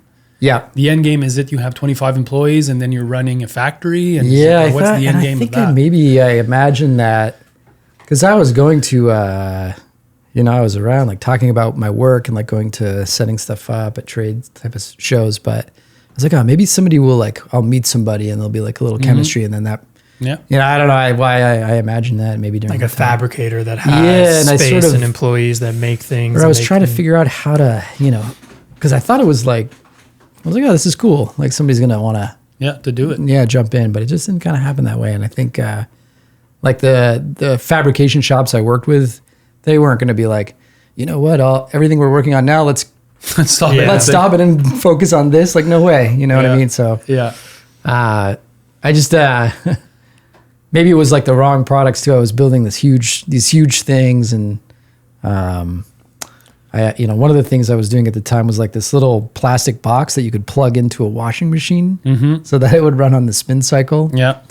And well, that's a good idea. It was good in a way, but I was like, this obviously like voids the warranty of the washing machine. I don't know if this should be something that I should scale or. Yeah. And I remember Curtis Stone called me in that time. He's like, dude, you should massively do that. Yeah, go big. And I talked to an attorney about it because it was like, this isn't something you could have insurance for. Yeah. I don't know. I mean, not to sound like I was just curious. Like, what would it do? What would the implications be of? Yeah, it makes me think of Coolbot. Yeah. Like, what's the story of Coolbot? How far back does that go? I think the story of Coolbot is probably something like Rob is describing. Right, that's what I would imagine. Designing something, tinkering it, and then he grew it into a business. Boy, I wish I could remember his name off the top of my head, but he did the electric conversion of the Alice Chalmers G tractor. Okay. As a SARE project, which was a really successful open source hardware project, maybe the most successful in our industry. Yeah. Because a lot of people did that. They reproduced the conversion and got a great result. And so the guy that did that, he was farming in New York State, and his college roommate was an electrical engineer who I think helped him with the G conversion. And he mentioned something offhandedly about the cost of refrigeration, and his electrical engineering buddy prototyped this thing that you can trick an air conditioner into thinking it needs to run. Yeah. And so those guys went into every industry. Everybody uses. Yeah. Well, that's an example of the crossroad that you could have taken. Yeah. Like you would have become, or still can, But I think it's looking at it now from somebody that also has tried business, and Like it's interesting, but is it so desirable to become a business that really makes it? It's a different set of problems. It's a different lifestyle. It could be good. It could be great. But yeah, I'm not fancying myself anymore into these kind of like, this could be the big thing. Like Growers & Co. When we started Growers, like I thought it would be like Patagonia. And I was like seeing it as Patagonia, and I'm like, you know what? I'm not sure I'd be happy running Patagonia today. Like, those are good questions to ask oneself. I'm so glad I did this and took it as far as I did, because otherwise I probably would, I guess, would be I regret it or be like, oh, unsatisfied. Man. Yeah, and so sometimes when you have a big idea, maybe the best thing is to do it and like taste the fruit of like, oh, actually, it's just a ton of work and stress, and it may not fit into your lifestyle. And at least if you've like, whether it succeeds or fails, you've eaten that apple or whatever, like, okay, I did that. That is like, it's like laid to rest in my soul. But so whatever, now when when I'm designing or building stuff, I'm just thinking about Pitchfork, and like, it still inspires me, and I'm able to do the same exact work for your farm. Yeah. I just don't have, I'm just not worried about the quality of weld that someone else has done or any other number of. You're not getting the phone calls about which wire to cut. No. The red one or the blue one? I still get phone calls about the flame eaters. I answer the phone. I'm here. What makes a good tool to you? Oh my God. I don't know. There's just there's a feeling of rightness, but like when you get something, but everything's always changing. Like those prone weeders were great at a certain scale of our business when there was like 4, 5, 6 of us in the field. So if we had a couple of them, 4 people could be using them. But when there's 15 people, there's no point anymore to try to keep those things in circulation. So I think a tool, I don't know, it always has a time and a place. And what makes a good tool? I think you said it also in your description. We saw it earlier, like appropriately scaled. Yep. It's really what it is. Like depending on where you're at, is it 4 acres or 20 acres, the tool will change. It's not the same tool. Sure. It's the same concept, it's the same thing, but it's a different size, or it's a different. Yeah, getting something scaled down, I think, has been a big part of like the tool development and scaling down. Because don't flame weeders for tractors technically exist from the very 100%. large? It's not something that absolutely. But you were making it of a certain scale, like just kind of made it smaller, and I think my idea, you can see like the final version uses a slightly bigger propane tank, but anybody can buy that at a hardware store. I don't know if, maybe we scroll down a little more, we'll see one. There we go. 1, 2 on the right there. It's sort of a fall day. So those propane tanks, you can take them off. They're $40 a pop. You can take them off and refill them. You don't have to buy a really huge, expensive tank, but you can still do a good amount of flaming. So if you have 3, 4, 5 beds to flame, you don't need the $20,000. Out of it's funny just looking at the names of the people that are commenting. These are all people that I know. Essex, it's such a great community of people that are. Do you what do you feel about farm hacking and tool sharing and it's like the community of where it was, where it is now? Obviously, there's a lot more people manufacturing tools and commercializing small tools now. Yep. You think we might go back to sharing designs again, or is it? I don't know. I think farm hack has been resurrected. I believe I don't know how much of this is super public yet, but I believe they've brought it back and turned the website back on, and I think they may have some grant funding. I'm not totally clear about it. And I think Severin might be connected. It'd be interesting to talk. She was great, man. I haven't seen her in ages, but I think she was in California. Okay. Yeah. Do you know Severin? Have you heard of her? No, but I know of She used to run the Greenhorns. Yeah, and she wrote the forward in your book, She wrote the forward to my book. She was one of the first person that I met around that time. And I was like, wow, what a powerhouse. What a person that is putting so much big ideas into play, and I was so impressed by that. Yep. And she demanded that like people meet each other. That was like her main it was incredible. I remember one time we went to this gathering, this barn, what was it called? Like, not a barn race, but it was something around the barn. Just a barn party. And the name tags were seed packets. Oh, nice. And then we would write our names on the seed packets. And I was like, oh, these little attentions for me, they make me glitter. Anyone named John was lucky. Didn't have to write anything. There you go. Johnny's. Yeah, I'm talking about Johnny's. Like I was just with Elliot Coleman on the phone this weekend, and he's not super happy with some of the, because he's always been advocating tool sharing and the fact that nobody would build them anyway, so he was sharing, and now there's some manufacturers that are patented some of his designs. Oh my God! So that's got a sting. He's really pissed about that. Yeah, I can imagine. So Oh yeah, were you done? No, it's just that. It's part of reality. As this becomes more, more people start small farms. What's great about it is that it creates an industry. There's products that are more available for everyone to use, but it creates also business, and there's good business and there's not so good business. Yeah.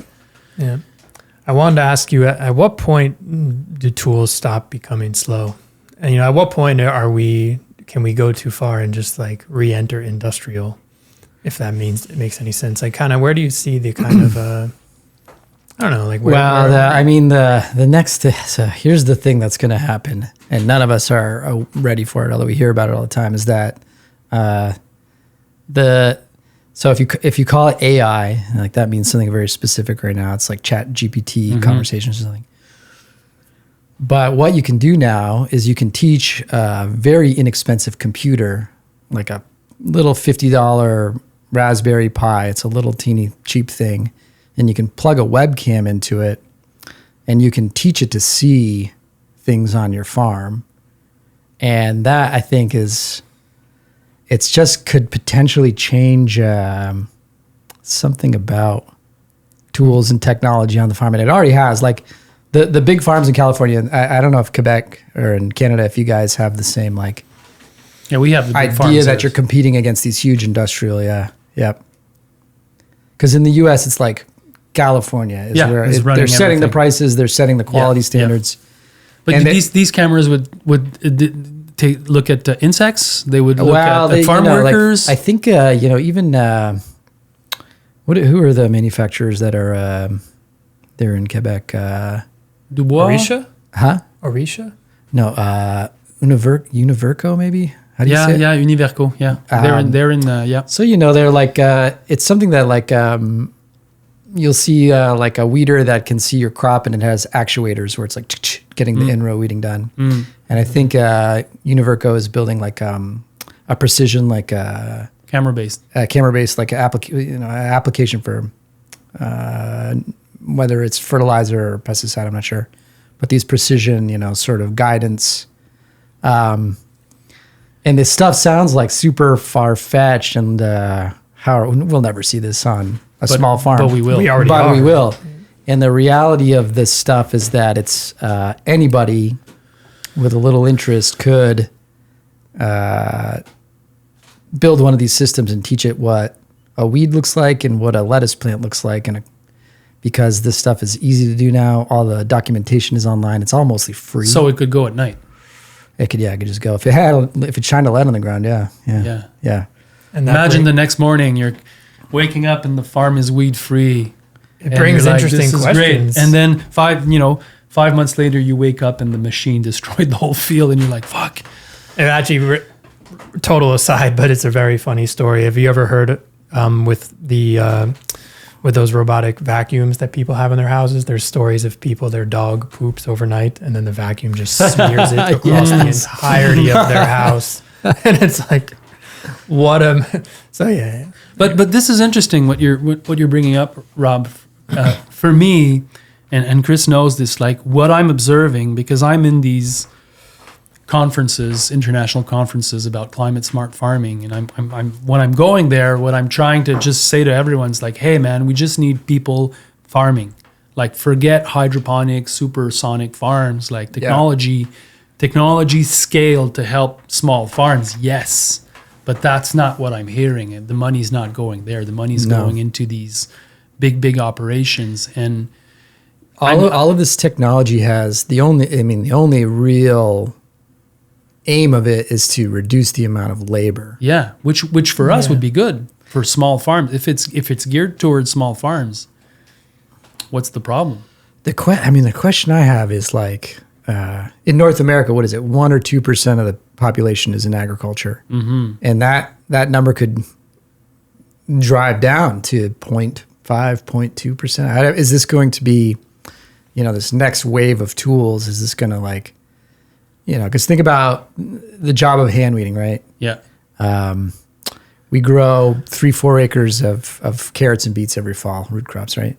And we get them in the ground at the right time. We do everything right. We flame weed them. Yep. We cultivate them. But there's always going to be a job to go through and do that first quick hand weeding. And the technology that it's coming. They have camera guidance systems that will be able to see these weeds, and they're treating them by hitting it with a laser. Oh, I've seen a video. So that's like precision flame weeding in a way. The laser is hitting the weed, and it's heating it up enough to. But what do you think would be the cost of something like that? This podcast is proudly supported by Tessier Greenhouses. Tessier has always been one of my top choices for greenhouses and tunnels. For over 45 years, they've been manufacturing high quality and incredibly strong structures right here in North America. Their products can withstand the heavy snow loads we faced here in the Northeast, and their prices are among the best in the market. Tessier offers excellent service and expertise, always ready to help with customized solutions. I particularly appreciate their commitment to innovation and their willingness to listen to the needs of growers. At the Old Mill, we use several of their Gothic Caterpillar tunnels and micro-tunnel for season extension, and I'm always impressed with their design and build quality. Without companies like Tessier, food sovereignty just wouldn't be possible. So thank you, Tessier, for helping us growers feed our community year-round. You guys rock. Use promo code MGI10 for 10% off your first order and free shipping in select regions. Right now, it's got to be like buying a house. It's got to be hundreds of thousands of dollars. Yeah, let's say it's 10,000. Yeah, let's say it's 10,000. Because I think, what do we spend on that labor every year? And it's a job that, people don't like it, but they don't hate it. It's kind of fun, and it puts the whole crew together in a way. But would you just be like, you know what? I'm never, ever hand weeding another bed of carrots ever again? It's weird to think about. That day will come where it's possible. Because I'm more of the mind that doing the work as a person, as a human is a big part of the value. And of course I want to reduce to a degree, but there's a degree. There's a tipping point at which it's I don't want to take away everything. Right. So then it's, where do we draw the line? There's got to be a line somewhere. I don't know if, obviously it could just be individual choice and blah, blah, blah, but then is price competition going to further drive out human scale? You know how the Amish answer that question. It's very clear for them. It's rubber tires. That's where they have clear boundaries. That's where it stops for them. It's like rubber tires for us is too fast. So no rubber tires. And it's like, that's a great way to put it. It's like, okay, that's the limit. For us, will it be, I don't know. It's like, we don't want to have robots. Yeah, your hands have to. AI. I don't know. Yeah, I think it might even be like a question of, what do I like doing? It could just be that. I like bunching cilantro. I really like it. I would never, pass that off to a machine. But certainly there's something out there that can just cut it and bunch it. But certainly having access to market is the defining thing, because I could see a farm like yours having, super high-end small technology operating in the fields. But none of that could replace your relationships that you have with the chefs and your message and your aura and the message of the farm. So for me, if that stays and that keeps, having better technology for smaller farms, I don't really see a problem. It's when big ag has all the distribution, that's when it becomes scary. Yeah. Yeah, and those massive hydroponic farms too. Those were spooky for a minute because there. they're organic. It seemed like they were going to work, and I think the news now is that they didn't. Or maybe, I mean, some of the bigger stuff is, no, you think they're still... There's a lot of talk about them. Yeah. Because it's climate smart. Because Yep. because if it's pouring rain for 2 weeks, they can still grow. Yep. So for them, it's like food security. They're really clever at putting the right words for these things. Yep. Food security, food sovereignty, climate smart farming. I'm like, what? What are you talking about? How do they do this that? This is not climate smart farming. Like Yeah. diversity, have growing 40 different crops. Yes, perhaps putting hedgerows, flat. Just building biodiversity. But anyway, money pouring into the multiplication of small ecological farms. The SARE programs, and there's a few initiatives, but mostly we're not getting a lot of it. Yeah. Do you have thoughts on the future of this movement in general? Just like, what's the next move for small scale ag? Like, where should collectively we all be going? I feel like when we were starting, maybe it wasn't an industry that anyone even took seriously or thought about, but now it feels normal. And that, I think maybe we're at the right spot, like when something becomes established in society in a way, they're like, oh yeah, this is just obviously how things work. That's how it should be everywhere. And I went to Miami this winter, and I saw French Farms, Chris French down there. He's in Homestead.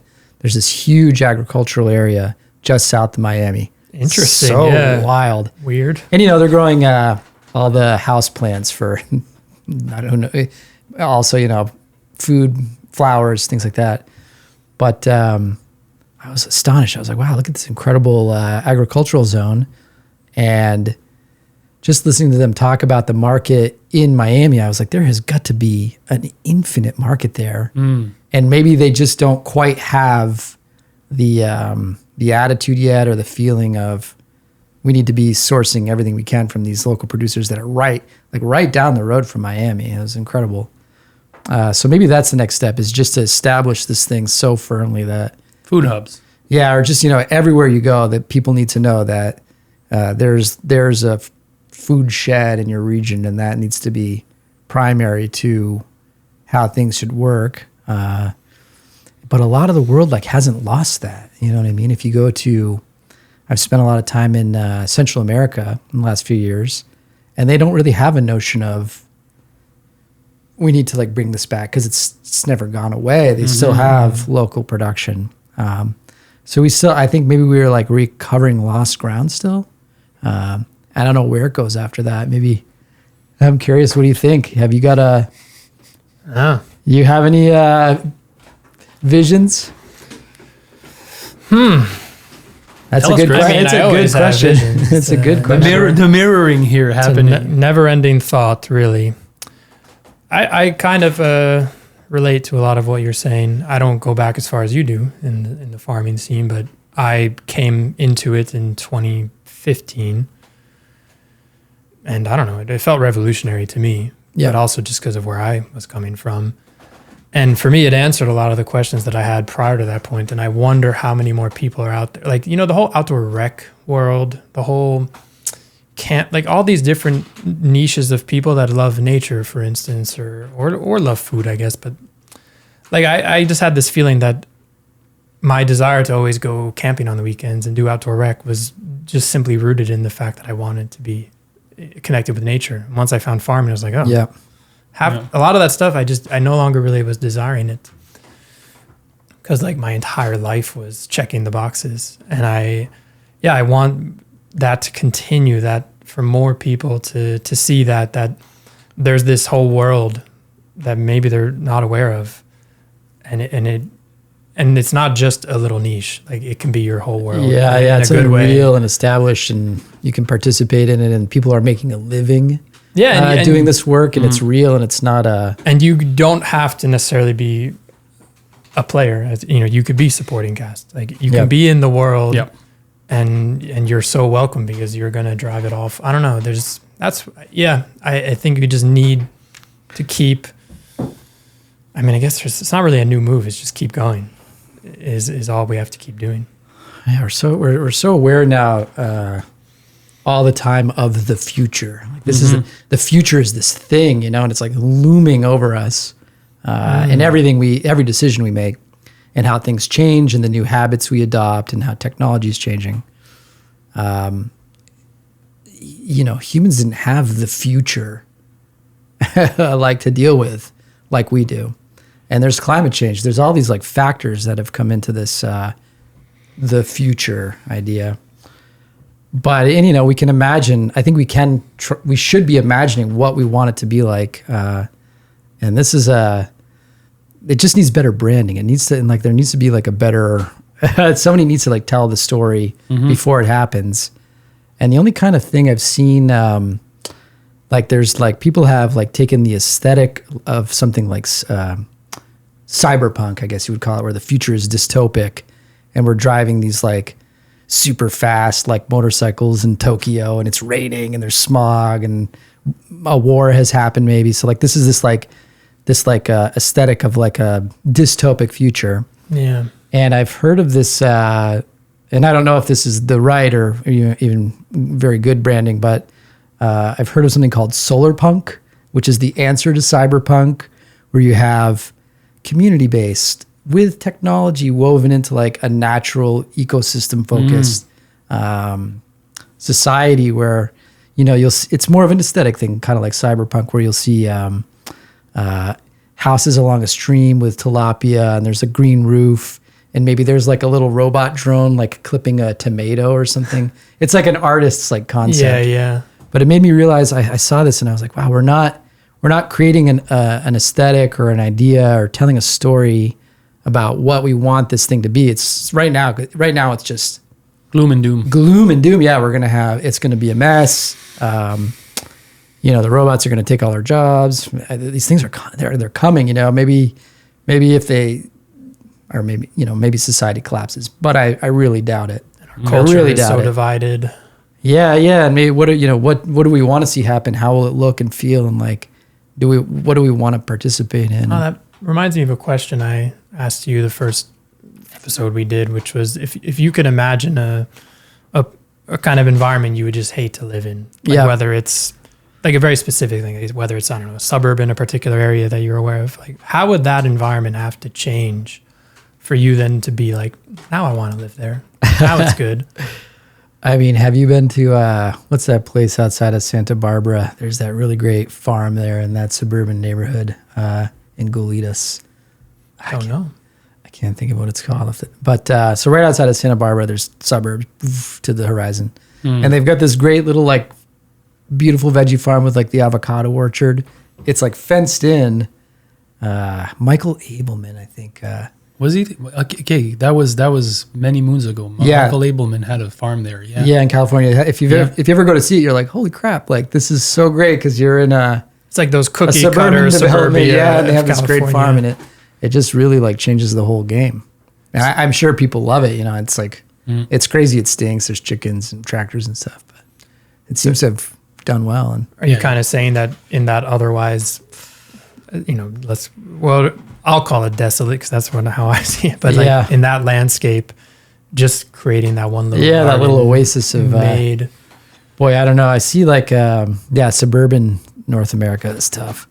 Dubai, have you seen what they've done there? Like they've made this really artificial. Dubai is creepy. Weird city, and it's like no one's there. Like I mean, I've never been there, but I've seen like people from what I've heard, like travel vlogs are like, look at this, no one's in this whole huge park and. Yeah, very strange, very strange. It doesn't seem like the right. Yeah, it makes me think of the stuff we've talked about with suburbs before. Yeah. About like imagine not necessarily like zero lawn or something, but just a garden all over the place. Like everyone having gardens, everyone planting paradise lot everywhere. Why not? Like solar punk. Like I think that's I want to look that up. And you know, I want to answer that question too, Chris, I would because love to. You know, I think this is the podcast where I'm the most excited. Because, Rob, I just feel that, you know, whatever the future is, like the run that we've had and that we're having is a good one. Yeah. And it's cool and it's fun. And it doesn't need to be more than that. Just in itself, farming, the farm scene, growing that, being surrounded by younger people. Yep. Just like all of that for me is like, it's plentiful and it's fun. Yep. And it's just like in itself, you know, it's just great. I mean, people ask sometimes too. They're like, what should a farming career look like, and how do you do this and that? But some people come into farming for 2, 3, 4 years, and they experience it, and they go on to something else, and that's just as successful, I think, as going until you're 65 or something. But yeah, come in and enjoy it, experience it while you still can. Yeah. But yeah, you can come in and bring your paddleboard to the farm. Oh my God. Shit. Anyway. It's a good point though. I mean, a lot of crew members come and go, right? Yeah. And you can still be just as successful in farming if you've taken, your time with it and experienced it. It's you did the right thing. Yeah. Do you have a hope for what your own kind of legacy, so to say, might be in this? Oh no, I'm not thinking about that at all. Yeah. Neither. No. Let's not go there. Do you want to finish off with our questions? Yeah. I also wanted to mention what we were talking about with the dystopic future made me think of that quote from Charles Eisenstein too. Do you want to read it to him? I'd have to pull it up, but do you know Charles Eisenstein? No. Sacred Economics and some other. Anyway. I think we've talked about. I think the solar punk is a great answer to all No, of it that. just made me think of it. Yeah. What's a book that you've read many times? About farming, the One Straw Revolution is a book that I love. Yeah, magical book. Do you guys know this one? Mm-hmm. Yeah. I have not read it, but I'm well aware. And it's sort of, a lot of what I think about what I've thought about in my career is technology. And this was a very like anti-science and anti-technology story in a way, because he was looking for a natural way of being in the world. And so that he had to address technology of his time. But I think he would be rolling in his grave to see the direction that farming is. What's the gist of the book? So Masanobu Fukuoka, he grew up in Shikoku, an island in southern Japan, where they had a subtropical climate. So his father grew rice, had a citrus orchard, and he, when he was really young, became a lab technician. I've read this book like 10 times. I know the story. He worked in plant pathology with one of his professors discovered the hormone that can make a seedless grape or something. So they were working on stuff like that. And he had an experience when he was younger, and I guess it would be considered something like Zen Buddhist maybe, where he had a vision of the true nature of things. And that vision, to him, it was clear, the true nature of things doesn't include the human thought process or the way that we take the world, break it down, and change it. It has nothing to do with that. It's its own perfect self-contained reality. And, he quits his job. He tries to tell people around him this vision, and everyone thinks he's, get out of here. So he goes back to his father's farm, and he decides to take this idea and test it. He's like, I was sure that it was correct. He was a 25-year-old kid. And so he goes back to his father's farm, and he stops pruning the citrus trees. And the branches get tangled. The trees start dying. And he's like, I thought for sure that human meddling was like not part of nature. And he's kind of turning this idea over in his head. And he sees a rice plant growing one day that a volunteer along the fence or something. And he's like, for thousands of years all over Asia, they've flooded the rice fields. This is just common human knowledge. And to do that, you have to grow a transplant, plant it in the field, weed it. By the time you're harvesting it, you've gone over by hand the whole field 2, 3, 4 times. And he sees this rice volunteer, this rice plant. And he's like, I'm going to grow rice without flooding the field, without weeding. And he develops this natural system where he seems to eliminate fossil. Well, he does. He no fossil fuels, no weeding of the fields. He grows a white clover cover crop underneath the rice, and he develops this really incredible natural system that I don't know if it's been reproduced like to that level, but he did that by trying to see if he understood our place in nature. A very interesting story. And when I read that when I was maybe like 20, 21, and I was like, I'm gonna farm, man. I love this. Because it was punk rock to me, and it was like, I'm doing whatever I want, and I'm, inventing my own life, and all those things really appealed to me. And sort of like, I'm sold. Now I actually, like, I've heard the book so many times. I never actually really knew what it was about, but now I'm like, I think you would enjoy it. Such a magical story. Yeah, but he passed away in 2008. I wish I had gone there to check out the farm, I guess, before he... Yeah, but sometimes we're disappointed when we... Yeah, true. He would have been an old man. I want to add how it's so funny how many kind of small scale farmers have the punk rock background, especially. There's something about it that attracts those that are a bit wanting to have the system. Yeah, it's funny because for the listeners at home, I'm wearing a Ramones t-shirt. Yes, that's the spirit. I pulled that book out of my bookshelf yesterday. It's really funny because I didn't remember that I had it, but I pulled it out yesterday. So it's kind of, I think I'll go over and read it myself again. Yeah.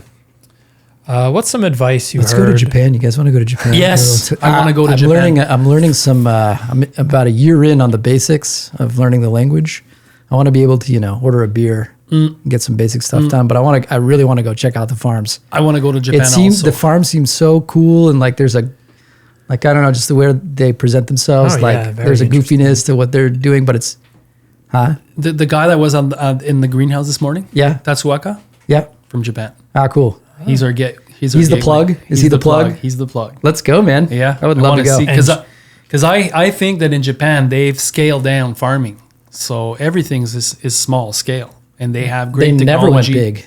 Yeah, so they have great technology working for smaller farmers. And I'd love to check out the tools, some of the transplanters. Let's go. Let's go. March 2025 sound like a good. Sounds great. Sign me up. And shiitake cultivation, because I used to grow shiitakes on logs. Cool. That's what I did, and that's where that comes from.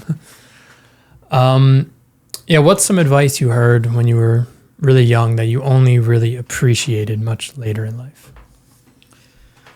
Some advice I heard when I was young. I don't know. I had a lot of older growers tell me not to be so starry-eyed about stuff and romantic about every little thing. I think that when I was a kid, I was like, I didn't really fully appreciate it. And shout out to Alongo, who farms one of my neighbors, but he'd be like, let's face it, Rob Rock, we're just picking stuff up and moving it around all day.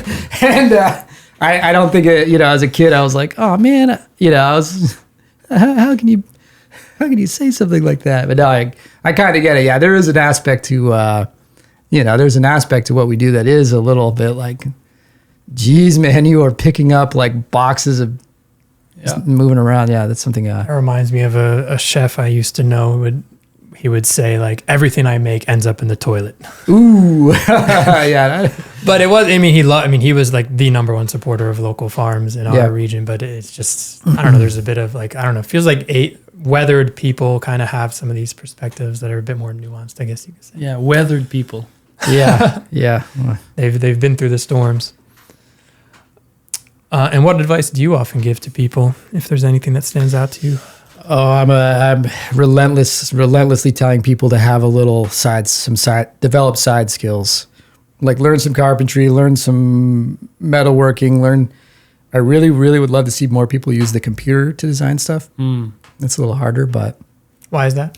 It just comes in it's such handy, and you can save so much time and money. Even if you need to build a little shed, just to be able to draw it up and know what your material list is going to be, so handy. So I'm always telling people to learn. Is there one software like Google SketchUp or something? Yeah, SketchUp is a good one to start. Yeah, and then that's really handy. It's free. I think it's still free, and it's just a handy thing to have.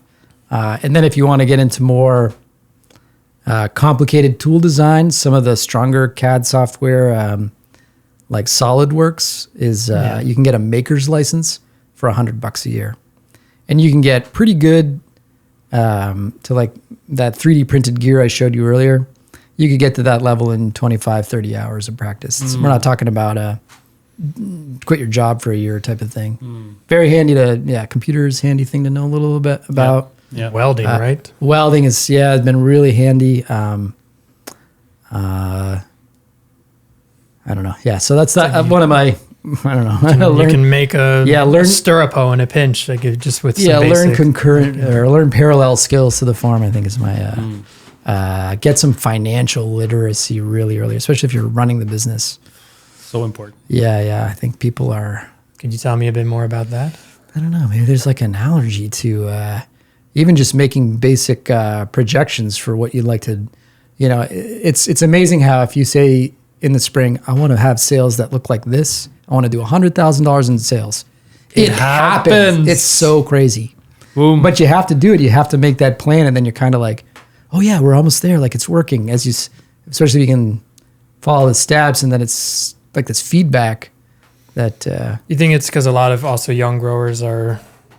Is any of it have to do with they're just so unsure of themselves? They feel like they can't predict because they're like, I don't know what's going to happen. Like going back to like you grow up, you're like a punk kid or whatever. Like I'm gonna do whatever I want, and I don't have to take a shower ever again, kind of vibe. Yeah, but like there's a little bit of a sneering or an allergy to this stuff, and it's just gonna hurt you if you don't take it a little bit seriously. And there's things too with like the way you can.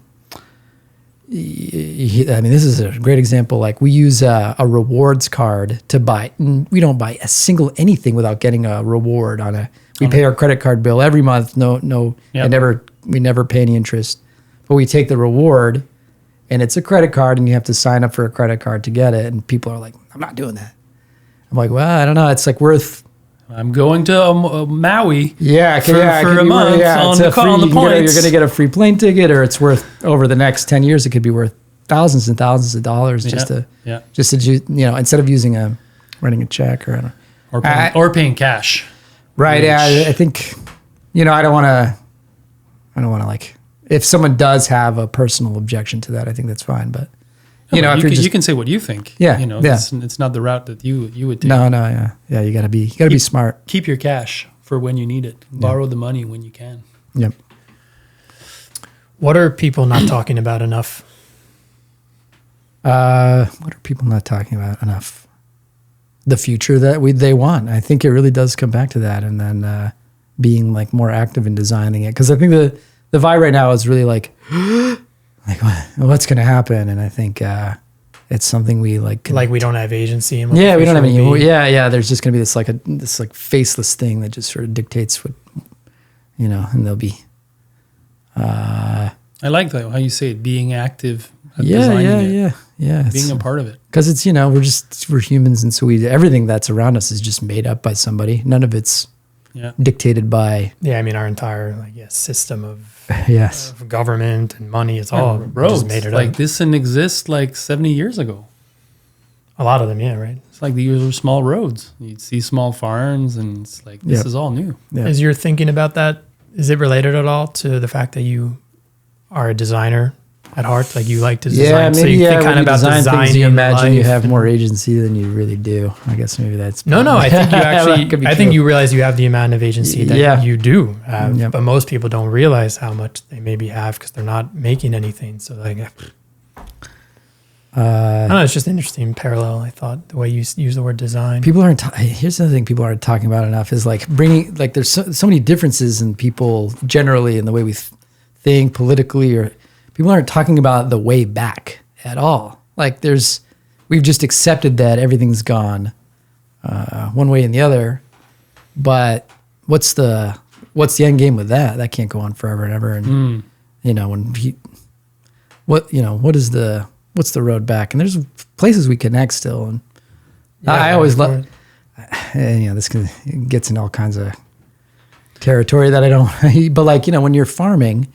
You have you're going to encounter a really broad spectrum of people in your community all over the place, and it's really fun. I love that part of farming.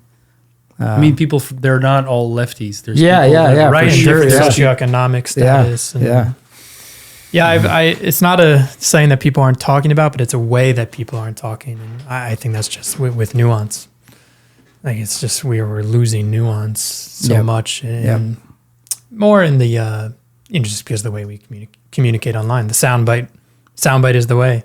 Yep. And sound bites are The echo chamber, I guess, right? You're sort of doing But one thing that is never going to go out of fashion is strong leadership. And strong leadership, the real leaders, they're the people that are trying to connect. How do we get back together? Yeah, not all of them. Some are making their career out of dividing. Well, wars were started by leaders that were dividing us and bringing us to these horrible places. But the real leaders are the ones that try to close the gaps. And so, that's a good point. Who knows? Is there a culinary experience from your childhood or your young life that kind of stands out to you in your memory? From my childhood or young life that stands out to me.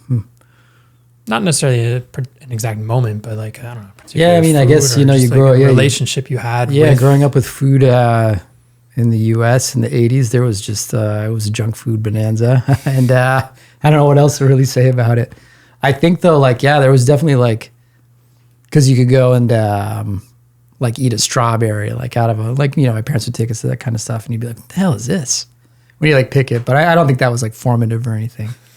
Well, actually, maybe it's this. I same kind of way, suburban American upbringing in the 90s for me, and perhaps a lot of the thing that drove us to farming was that feeling that we missed out on something. Yeah, not eating. Yeah, I think that did. I've thought that for sure. Having eating a lot of that kind of junk, growing up in the 80s, and then one day, and then finally being like, wow, this is awesome. Yeah, we were talking about figs earlier. I went out to my friend's house in Oregon when I was 19, and his mother had this fig tree right by the front door, and I was like, you gotta be kidding me. And just standing there eating them, what the hell? Yeah. I don't think I'd ever seen a fresh fig before. Yeah. So good. Yeah. So crazy. simple to grow. It just grows. Yep. Did you have anything? I never asked you that question. I think it's the same as Rob. I grew up on Pop-Tarts and commercials, watching, the G.I. Joes, and it's this is how it was. My father would do the corn. The sweet corn was something that he would take a detour and go to a farm. Yeah, my parents did that too. That was we had a local important farm. for We got him, corn, and I worked on a farm in my town as a teenager. But it wasn't I didn't make the connection then, and it was I didn't feel all the things I ultimately felt later. But I think it did. It showed me that I at least loved physical work outside. That's for sure. Yeah. And my first remembrance of gardening or was because my pops had a garden, but my first remembering is the pesticide shelf that I couldn't. He told me not to go there, so obviously I was always there, opening the shelves and looking at all these cans they had. They were so spooky. Yeah. And that's what I remember from. So it wasn't even that. It's it stays with you. Yeah. It was pesticides, and it was all these products. You've had a lot of progress in that way. Yeah. In many ways. Yeah. What's a best or a really great difficult decision you made in your life? I don't know. Maybe one of them was letting that thing kind of go for. At the time, that was smart.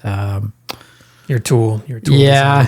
That's I wonder what my life would be like if I had tried to go full speed for 10, 15 years. Let's see. Yeah, can I go? I'll go with that. Or a similar question, but slightly different. A failure. What's the best mistake you ever made? If something stands out to you. Yeah, I wish I treated college like a giant joke and dropped out of college. It was, man, you're free to study stuff and you have all this time. It's so great. And people are helping you learn. Ugh, what a waste. Yeah. But I was just I just didn't get it at the time. Man, I have a really similar experience as well. Yeah. Same thing for me. I didn't drop out, but I didn't learn anything. Yeah. And I could have, I guess. That's what mistakes are for, guys. Yeah. It's just it's all good. It's all good. Absolutely. That wraps it up for me. That wraps it up. Man, this was a great talk. Thanks you for guys. coming down. This was a lot of fun.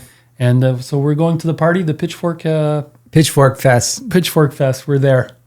Tell us when. Come through. Yeah, we'll, and then, we'll be there for sure. So we Not get that far one on the away. books, and then I'll pencil in Japan 2025. All right. Hey, so everyone, I hope you guys like this podcast. This was a great time. Thank you again for coming, Rob. And I hope you guys are all doing well. I hope everything's growing. We'll see you next time. Hope you're enjoying the podcast. These are important conversations, and we're really excited to have them and to share them with everyone. You can check out the work that we do at the Market Gardener Institute. You can check out our website, themarketgardener.com. Our mission is to multiply the number of small ecological farms around the world. And we do this by offering training, online courses to new aspiring farmers, but also to seasoned growers. We're helping them take it to the next level. So you can check out the work that we do. You can follow us on social media. You can sign up to our newsletter to get a lot of freebies about gardening, farming, but also about how small-scale farming is changing the world. And that's really what we're all about, and that's really what this is all about. So again, super excited that you guys are on board. We are changing the world.